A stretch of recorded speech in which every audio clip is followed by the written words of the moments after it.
जेव्हापासून कांतारा रिलीज झालाय आणि इतक्या सुंदर रीतीने तिथला देवचार हा सिनेमाच्या माध्यमातून जगाच्या कानाकोपऱ्यात पोहोचवला गेला की तो कसा आहे आणि त्याच्याबद्दल आम्हाला किती आत्मीयता आहे, किती श्रद्धा आहे, हे सांगण्याचा प्रयत्न कन्नड लोकांनी केला.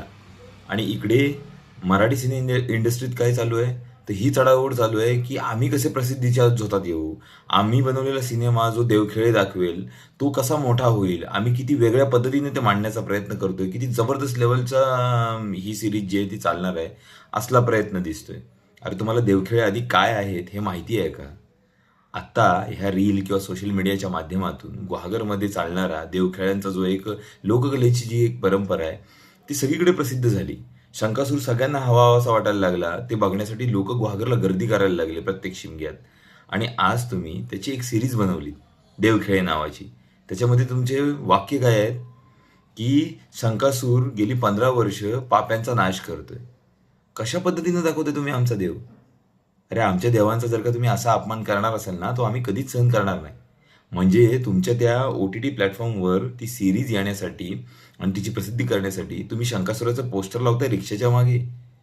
अरे देव मानतो आम्ही त्याला. उत्साहाचं वातावरण असतं कोकणात. आणि ह्या सगळ्या गोष्टींवरती प्रचंड श्रद्धा आहे, प्रचंड विश्वास आहे, त्याला पूजतो आम्ही. त्याची अशी विटंबना.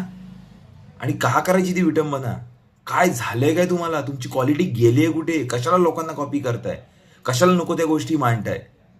कशाला देवांच्या विषयांना हात घालताय? अरे श्रद्धेचे विषय आहेत ते.